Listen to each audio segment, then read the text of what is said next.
علماء سو، لیکن علماء سو کا پتہ کیسے چلے؟ عالم ربانی ہوا ربانیون، کون ہے علماء سو؟ کیونکہ جب تک اس کی کلیئرٹی نہیں نہ ہوگی تو عوام تو سوال کرتے ہیں جناب مولوی صاحب کوئی ضرورت ہے کوئی ایسی اداروں کے بتا کیڑا سوت ہے کیڑا ہے جناب حاکم۔ میں اس کی نشانی بتانے لگا ہوں، اور یہ میں اپنی طرف سے نہیں، یہ رسول اللہ صلی اللہ علیہ وسلم نے خود بیان فرمائی، اور اس کو کس نشانی کو قرآن پاک نے بھی بیان فرمایا۔ جو عالم، ایک تو نبی پاک صلی اللہ علیہ وسلم فرمایا جس کے پاس بیٹھنے سے تمہیں خدا یاد آئے، جس کے پاس بیٹھنے سے تمہیں خدا یاد آئے، دنیا لگے چھوٹی آخرت لگے تمہاری آنکھوں میں بڑی، وہ عالم ربانی ہوتا ہے۔ جس کے قول و فعل سے دنیا تمہیں نظر آنے لگے بڑی، اسلام نظر آنے لگے چھوٹا، وہ عالم سو ہوتا ہے۔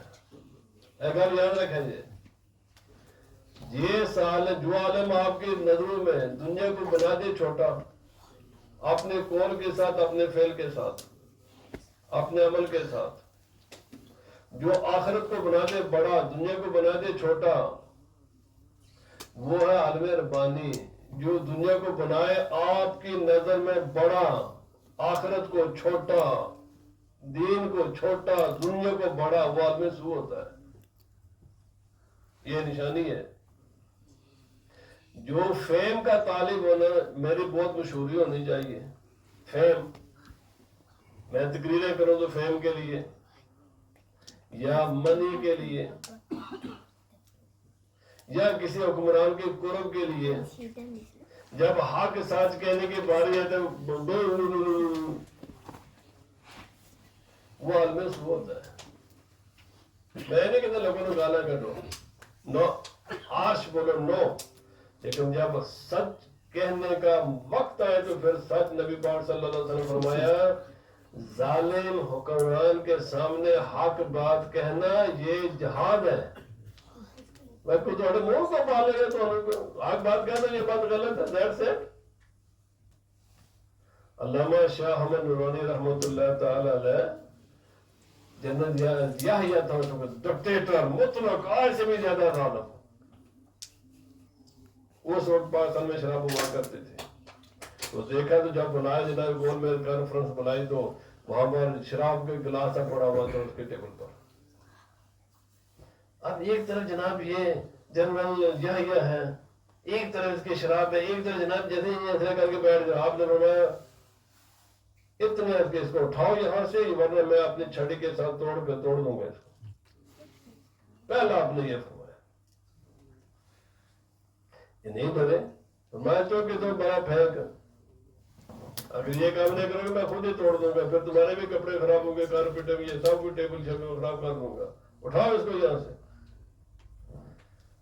جنرل یہاں لگتے زمانہ سے تھے جناب، انہوں نے بلایا مولانا صاحب نے ایسا، میں آپ سے بھی بات کرنا چاہتا ہوں، آپ نے فلانا ٹائم، فلانا ٹائم، کو آدھا گھنٹہ کو لیٹ ہو گیا تو نورانی صاحب نے پہلے فرمایا اب میں بات نہیں کروں گا آپ سے، تیرے پیو دے نوکر ایسی ہے آدھا گھنٹہ انتظار کرتا ہے، اور میں پھر ٹائم لے کر آؤں، آج ہماری بات نہیں ہوگی، پھر ہم سے ٹائم لو، یہ نہیں کہ ٹائم دیو، اب آپ ہم سے ٹائم لیں گے، ہم اپنے وقت پر یہاں آئے، آپ نے بات نہیں کی ہم سے، حق بات کرتے ہیں منہ پر کرتے تھے۔ علماء ربانی وہ ہوتے کام ہے نا، ان میں سے ایک یہ بھی ہے کہ پٹوانی پابندی ایسی شراب تھے، علماء کے زور پر 12 اسی نے لگائی ہوئی ہے، اسی طرح جوئے پر، اسی طرح قادیانی کا مسئلہ، بہت کام اس نے بہت اچھے کیے ہوئے ہیں، لیکن میرے کہنا مجھے منہ پر کہتے تھے۔ عالم ربانی وہ ہوتا ہے جو حق بات منہ پر کہے، کوئی بھی دنیا کا آدمی کسی کو منہ میں نہیں ڈال سکتا، جس بات کو آپ صحیح سمجھو کہہ دو اس کو اس کے منہ پر۔ لڑائی ایسے کہ تو کہتے لڑائیاں کرو جنا، لڑائیاں نہ کرو، لیکن بات آپ کی کر دو، دیٹ سین، اس کے بعد نتیجہ کیا نکلے گا اللہ کے حوالے۔ دوسرا، نہ شہرت کے لیے، نہ اپنے بلے بلے کے لیے، نہ دنیا کے مال کے لیے، بالکل جو مال کا ذہن میں رکھ کر بات کرے وہ عالم ربانی نہیں ہے، وہ دنیا کے ایک مجاہد باقی بیچارے مزدوریاں کر دینا، کوئی ٹیکسی کر رہا ہے، کوئی بلڈر ہے، کوئی ریسٹورینٹ بچ ہے، کوئی کچھ کر رہا ہے، انہوں نے لے کے پیش ہے. میں اتنا پیسہ کمانا حرام ہے. ایک مولوی سے گناہ تھا میرے کو لا کے میں آگے اچھا مسئلہ لکھے نا یہ پیسے اس طریقے سے کمانے حرام نے، یہ حرام کی کمائی ہے. وہ کے پیچھے محض نہ فلانے کتاب میں یہ مسئلہ لکھا ہوا ہے، یہ اس کو بطور پروفیشن استعمال کرنا میں نے ابھی بھی لکھا ہے. اس مناظرے اور یہ تقریریں اس کا پروفیشن بنا کر اس کو استعمال کرنا اور اس کے ذریعے پیسہ کمانا یہ حرام ہے. جیسے باقی چیزیں حرام ہیں، انہیں میں سے ایک حرام کمائیوں میں سے یہ بھی حرام ہے. یہ آج کے زمانے میں علماء نے اجازتیں دی ہیں کیونکہ بالکل لوگ بے دین ہو گئے ہیں. اس وقت یار تھی چلو یہ کام کر لو، لیکن بہرحال لوگ پیسہ دیں بہت اچھی بات ہے، دینا چاہیے، خوب دینا چاہیے، لیکن تم پیسے کو اپنے نظروں میں نہ رکھو. تم نہ رکھو، وہ ان کی مرضی ہے، کوئی کسی کو دے. ہاں نبی پاک یہ حدیث ہے پاک مشکاۃ شریف میں جہاں یہ مسائل ہے نا کہ دین کو دنیا کے لیے استعمال نہ کرو، وہاں یہ بھی مسئلہ ہے کہ نبی صلی اللہ علیہ وسلم نے فرمایا جنہیں تو انہوں بن منگے دے دینا پھر انہیں واپس بھی نہ کرے. مطالبہ تو نہ کرے تو بغیر منگیو جرا دے دینا انہیں واپس بھی نہ کرے جی. وہ دے میں تو پڑھائی نا دیسی پاک فرما وہ لے لے جی، آپ بغیر منگیو دے دے. تماشا منگیو نہ کرو، نہ شہرت کا، نہ حکمرانوں کے قرب کا، نہ کوئی دنیا کمانے کا، کوئی بھی نہیں. تمہیں سچی بات ہے یہ سارے علماء الحمدللہ ربانیین بھی زندگی گزار کر مرتے ہیں، سو بھی زندگی گزار کر مرتے ہیں. دو بار الحمدللہ روٹی کھا کے انہوں نے روٹی اللہ دیتے گئے. اس لیے نیت نہ رکھے پیسے کی یا شہرت کی یا کسی بھی چیز کی، نیت اللہ کی رضا، اس کے بعد اللہ تعالیٰ خود ہی مالک ہے. تو مولانا عبداللہ صاحب اللہ پاک نے فرمایا آرائیت من اتخذ الہہ ہواہ، کیا تو نے ان لوگوں کو نہیں دیکھا کہ جنہوں نے نفسانی خواہشات کو اپنا خدا بنا لیا ہے، اپنا معبود بنا لیا ہے. آج جو صورت حال ہے وہ یہی ہے، کھانا پینا، لکشری کار، ہاؤس، یہ سب ہم نے خدا بنا لی. ان سب کو خدا کا درجہ دیا ہوا ہے. خدا کا حکم چھوڑ سکتے ہیں، یہ چیزیں نہیں ہم چھوڑ سکتے. اگر یہ نہیں ہے، یہ جو شادی بیاہ میں جو کچھ بکواس ہم کرتے ہیں اور یقین کریں یعنی کیونکہ خواہشات کی کوئی حد نہیں ہے، شیطانیت کی کوئی حد نہیں ہے، ہر حد کو کراس کرتے ہیں. ابھی میں ایک نکاح میں نے پڑھایا، میں چونکہ میں کسی کو نامینیٹ نہیں کرنا چاہتا، لیکن میں نے چونکہ اپنے آنکھوں کے ساتھ دیکھا ہے. میں نے کہا یار پہلے اتنا سی پھر اتنا، پھر اب کیا کرتے ہیں، اب یہ بکواس ہے شروع جو میں نے اپنے آنکھوں سے دیکھا. دلہن کو بٹھاتے ہیں مردوں کی طرف اور دلہے کو بٹھاتے ہیں عورتوں کی سائڈ. میں نے یار یہی اب رہ گیا. اچھا وہ پھر یہ ہے دلہن کے پیچھے مرد کھڑے کرتے ہیں اور مرد کے پیچھے لڑکیاں ایسے جناب ایسے گھاٹ نہیں ہوتے. یعنی کیا بکواس ہے، کیا بکواس انسان کرتا ہے. یعنی خدا کو حکم کی کوئی پرواہ نہیں ہے. اور جب میں نے وہاں تھوڑی تقریر شروع کر دیا کھانے کا ٹائم شروع ہو گیا، ایسا جلدی کرے جی. میں چلو جلدی کر تھوڑا. اچھا اس کے بعد کوئی گھنٹہ میں بیٹھا رہا ہوں. میں یار جن لوگ بات کو سننا بھی نہیں چاہتے ہیں، آپ کوئی دین کا پیغام سننا بھی پسند نہیں کرتے، اور یہ دین بھی ہے بنایا جائے میں نکاح پڑھاتا اللہ، اس کے بعد سب شیطانیت، سوائے شیطانیت کے سوا کچھ بھی نہیں ہے. کہتے کہ ہم مسلمان ہیں. ارے کوئی میرے نام تو نہیں ہوا جسے مرضی جا کے تک کوئی لوگ ہی کر دے. آج جی نمازی چنگے بھلے بڑے بڑے جناب جبے کبے والے جن لوگ ایک ہی کر رہے ہیں، سب شیطانی عمل ہے. کی کریے بچے نے مجبور ہیں کھوتی کا چما. میں کہہ رہا میرا دل کر تیرے میں مارا 2 لتر اور تو میرے پیو جائے تیرے پیو نے یہ بچے نے تو ہاتھوں مجبور ہے، تو میرے پیو ہے یہ تیرے پیو نے. اٹھ گیا، میں نہیں کر رہا غیر شرعی کام. چنگے پہلے میں تک نمجھے داڑیاں دے نمازی آج جی چنگے پہلے کے مولوی بھی کئی مولوی میں دیکھے نے ساری زندگی کھاتا دین نو رسول اللہ صلی اللہ علیہ وسلم نے شریعت کی بغاوت کرتے ہیں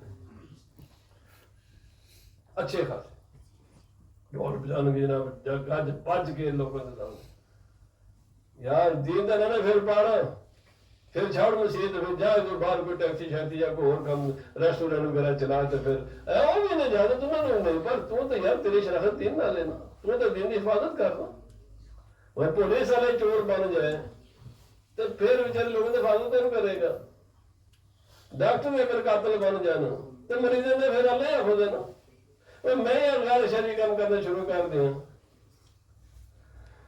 تو پھر شریعت کو دسے گا اس لیے بہت نازک حالات ہیں نبی پاک صلی اللہ علیہ وسلم فرمایا وہ وقت آئے گا رات کو مومن صبح کافر صبح مومن شام کو کافر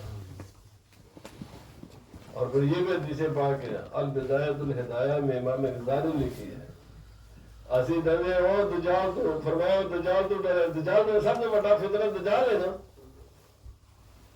نبی سے فرمایا ایک فتنہ دجال کا نہیں بڑا ہے دسو کیڑی ہوتی نبی صلی اللہ علیہ وسلم نے جس کو دجال سے کوئی بڑا فتنہ قرار دیا امام غزالی نے یہ حدیث پاک نے لکھی ہے فرمایا علماء سو جو کہیں گے کچھ کریں گے کچھ ان کا فتنہ دجال سے بھی بڑا ہوگا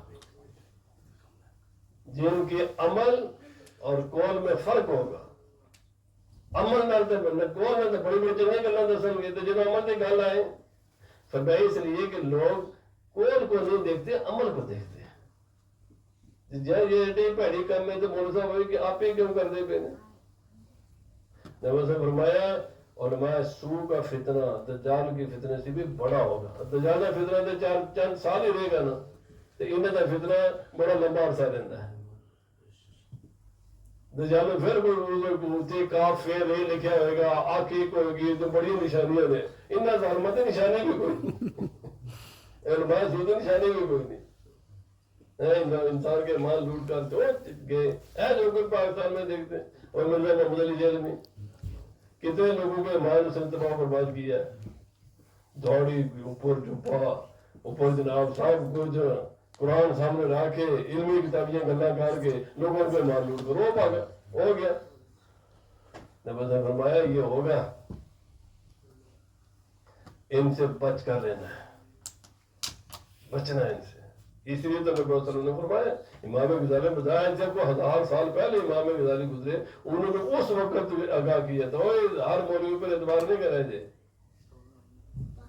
ہر مولوی اعتبار کے قابل نہیں ہوتا مولانا جلال الدین رومی میں بات تو فقط نے جو حضرت کی ٹائم کیوں لے گیا فرمایا مولانا روم علیہ الرحمہ نے فرمایا کار شیطان میک ند نامش ولی گر این ولی است لعنت بار این ولی کام تو شیطان والے کرتا ہے لیکن نام اپنے ولایت کا پیر مولوی تو مفتی بنے ہوتا تو فرمایا اگر یہ کوئی اے جے مولوی تے اے جے پیر تے اے جے مفتی تے اے جے ہے نا فرمایا لعنت پاؤ ہے جے لوگوں جو اللہ رسول سے لوگوں کو دور کرتے ہیں اللہ پاک ہمیں عمل کی توفیق عطا فرمائے آمین جناب مولانا عمر صاحب اپنا یہ بھی حالات ہم سب کے سامنے ہیں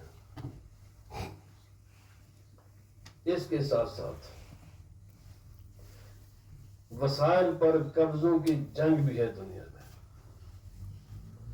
اس کے ساتھ ساتھ بے روزگاری کا معیشت کا مسئلہ بھی جڑا ہوا ہے آنے والی نسلوں کے لیے بہت زیادہ مسائل پیدا ہو گئے کیونکہ پہلے ہم کہتے ہیں اپنے بچوں کو پڑھاؤ جناب اب تو ڈگری بے مقصد ہو رہی ہے اب تو ڈگریوں کی ویلیو ختم ہو رہی ہے اگر ہم نے بر وقت اب تو میرے بھائی ایک زمانہ تھا ڈگری کی تعلیم کی کچھ ویلیو تھی اب تو وہ تعلیم کی ویلیو بھی آہستہ آہستہ کم ہونا شروع ہو گئی ہے یہ میں نے اس لیے عرض کی کہ بہت بڑے بڑے چیلنج ہیں اس وقت جو پوری انسانیت کو بھی درپیش ہے اور مسلمانوں کو بھی درپیش ہے اہل سنت و جماعت کو بھی درپیش ہے اس لیے علماء کرام جب گفتگو فرمائیں گے تو ہمارا جتنے ہم کر سکتے ہیں جو ہمارے پاس ہے عقیدے کے اعتبار سے اخلاق کے اعتبار سے جو کوئی فیملیاں ٹوٹ رہی ہیں ہر گھر میں لڑائی جھگڑا ہے باپ بیٹے میں اختلاف ہے بھائی بھائی میں اختلاف ہے بیوی اور اس کے شوہر میں اختلاف ہے، محلے میں ایک دو پڑوسیوں میں آپس میں اختلافات ہیں. یہ بہت بڑا چیلنج ہے، بہت بڑا چیلنج ہے. اب انسان تو انسانیت کے درجے سے گر کر جانور بن رہا ہے. یہ بھی چیلنج ہے کہ وہ جو انسانی اقدار تھی جس کی وجہ سے انسان کو ہم انسان کہتے تھے وہ دن بدن کم ہو رہا ہے. انسان انسانیت کے درجے سے گر کر جانور بن رہا ہے. اب اس انسان کو دوبارہ انسان وہ بھی یہ ہے انسانیت، اس انسانیت کا راستہ دکھانا کس کی ذمہ داری ہے؟ ہماری ذمہ داری ہے. اس کشتی کو ہچکولے کھاتی ہوئی کشتی کو تمام طوفانوں سے تمام خطرات سے بچا کر اپنی ہمت کے مطابق منزل مقصود تک پہنچانا یہ علماء کرام کی ذمہ داری ہے. پھر عوام کی ذمہ داری آتی ہے اس کے بعد. تو اس لیے چونکہ آج کے یہ ختم ہے مولانا محمد سعید میرے بیٹے تھے، اللہ کو پیارے ہو گئے. یہ بھی ساتھ یاد رکھنا کہ عمر کا قلعہ کوئی بھی نہیں کڑا کے تھے بیٹھا تھا کہ میں ہمیشہ ہی تھے رہنا، ہر ایک نے جانا ہے. موت سے یہ بھی عوام کو ہمیشہ باخبر رکھنا ہے. بھائی دنیا چھوڑنی ہے، اس دنیا میں اتنے نہ مگن ہو جاؤ، اتنے انوالو نہ ہو جاؤ کہ تمہیں اپنی قبر کی امت کہیں بھول جاؤ.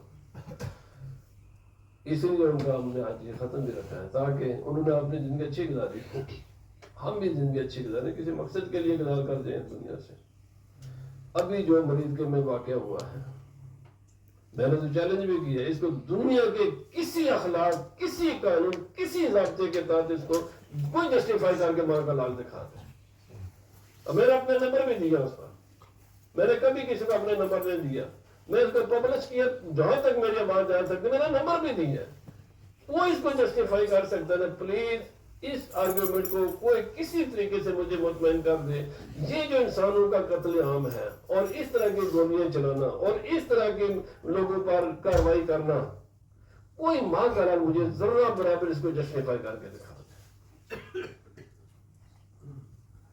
بھائی ایک بہت بڑا، یہ اس کو معمولی نہ سمجھو. آج ان کے ساتھ ہوگا، ہمارے ساتھ بھی ہو سکتا ہے.